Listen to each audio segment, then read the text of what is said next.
Kamu pernah gak ngerasa perlu menjelaskan semua detail ke orang lain, padahal mereka sudah mengerti?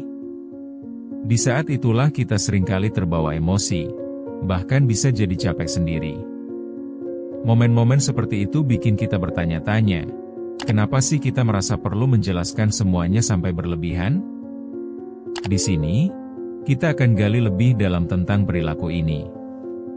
Kita akan telusuri akar dari kebiasaan over-explaining, mulai dari rasa takut disalahpahami sampai ke efeknya dalam komunikasi sehari-hari. Mari kita mulai dari penyebab yang mungkin selama ini kita anggap sepele namun berdampak besar dalam hidup kita.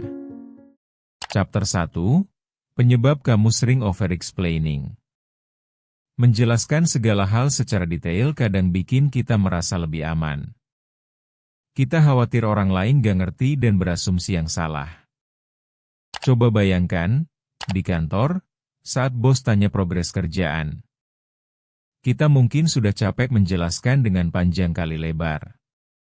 Kadang bahkan sampai terlalu banyak detail yang bikin pesan utama hilang. Kita seringkali menceritakan apa yang terjadi sehari-hari dalam pekerjaan, mulai dari laporan bulanan sampai proses yang seharusnya simpel. Hal ini muncul dari ketakutan bahwa apa yang kita sampaikan gak akan dipahami. Kita ingin diperhatikan, dipahami, dan tampak kompeten.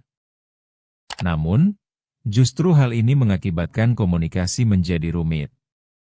Hendaknya hal ini disadari, bahwa semua itu gak hanya terjadi di tempat kerja, tapi juga di pergaulan sehari-hari. Misalnya, saat kita menjelaskan rencana akhir pekan kepada teman, tiba-tiba penjelasan jadi panjang lebar tentang transportasi, tempat makan, dan segala yang mungkin terjadi. Semua itu berakar dari rasa tidak percaya diri dan dorongan untuk diperhatikan. Mengapa kita terus melakukannya? Apakah kita benar-benar yakin bahwa ini diperlukan? Chapter 2. Dampak negatif dari over-explaining. Rasa lelah dari over-explaining itu nyata. Kita tidak hanya capek ngomong, tapi juga capek mental. Terlalu banyak menjelaskan bisa bikin orang lain merasa bingung, bahkan lebih bingung dari sebelumnya. Ujung-ujungnya, apa yang kita maksudkan jadi hilang dalam ribuan kata yang diucapkan.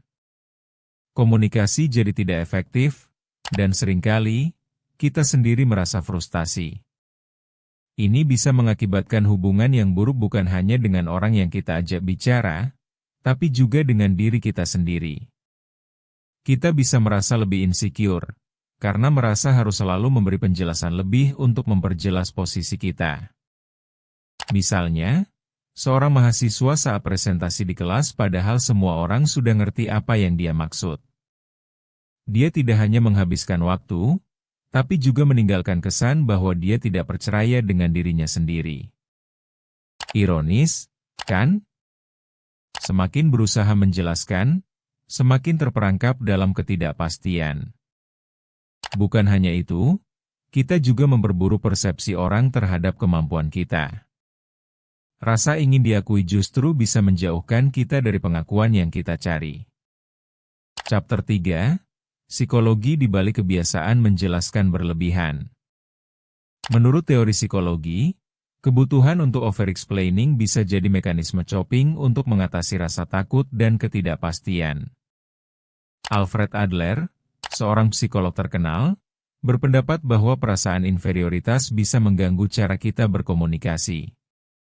Ini menjelaskan kenapa banyak orang merasa perlu menjelaskan berlebihan. Kita berusaha menampakkan diri lebih kompeten dan menghindari penilaian negatif dari orang lain. Misal, saat kita berbicara dengan teman tentang rencana liburan, kita bisa memilih untuk menjelaskan semua detail, dari lokasi, biaya, hingga aktivitas harian, seolah-olah tanpa detail itu, dia tidak akan mengerti. Alih-alih mendengarkan mereka, kita malah terpaku untuk menyampaikan segalanya. Apakah sikap ini menunjukkan karakter yang kuat, atau justru sebaliknya? Penting untuk diingat bahwa kadang, kepercayaan diri dalam berbicara bisa lebih berharga dari sekadar detail-detail yang diungkapkan. Dengan memahami psikologi di balik perilaku ini, kita bisa mulai mengubah cara pandang kita dalam berkomunikasi. Chapter 4, Langkah-langkah untuk berhenti over-explaining. Berhenti over-explaining bukan perkara mudah, tapi bisa dilakukan. Pertama, coba kenali apa yang memicu perilaku itu. Biasanya, ini muncul saat kita merasa dihakimi atau berpotensi disalahpahami. Kedua, berlatihlah untuk mengekspresikan pikiran dengan lebih ringkas. Kita bisa mulai dengan merangkum poin penting terlebih dahulu, sehingga komunikasi menjadi lebih fokus. Ketiga, setelah kita mengungkapkan sesuatu, beri kesempatan orang lain untuk merespon. Ini membangun interaksi yang lebih seimbang. Keempat, ingatlah bahwa tidak semua orang perlu informasi yang sama detail seperti kita. Lihatlah contohnya, seorang ibu yang menjelaskan tentang resep masakan terlalu mendetail, sementara anaknya hanya ingin tahu cara membuatnya dengan cepat.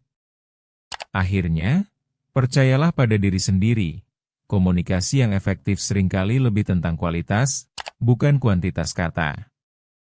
Dengan langkah-langkah sederhana ini, kita bisa mulai berkomunikasi lebih efektif dan mengurangi beban berlebihan dalam berkomunikasi.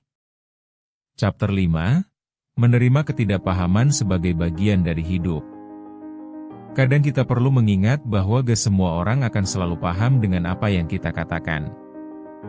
Itu hal yang wajar. Ketidakpahaman adalah bagian dari komunikasi yang harus kita terima. Menerima bahwa gak semua orang ngerti apa yang kita sampaikan bisa membantu mengurangi beban mental kita.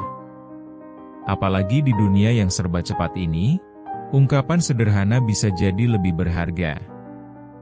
Buat diri kita nyaman dengan ketidakpastian ini, dan kita bisa lebih fokus pada yang penting. Ketika kita menerima bahwa tidak semua orang akan mengerti, kita menjadi lebih terbuka untuk diskusi dan mendengarkan. Akhirnya, kita bisa lebih tenang saat berbicara dan gak selalu merasa perlu menjelaskan segalanya. Dengan begitu, komunikasi kita jadi lebih lancar dan efektif, dan hubungan dengan orang lain pun jadi lebih harmonis.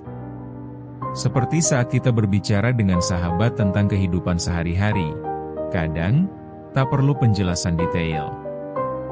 Hubungan yang baik justru terbangun dari pemahaman yang sederhana. Jika kamu merasa video ini bermanfaat, jangan lupa untuk subscribe ke Ruang Tumbuh. Berikan dirimu kesempatan untuk bertumbuh. Bertumbuh itu proses, bukan lomba.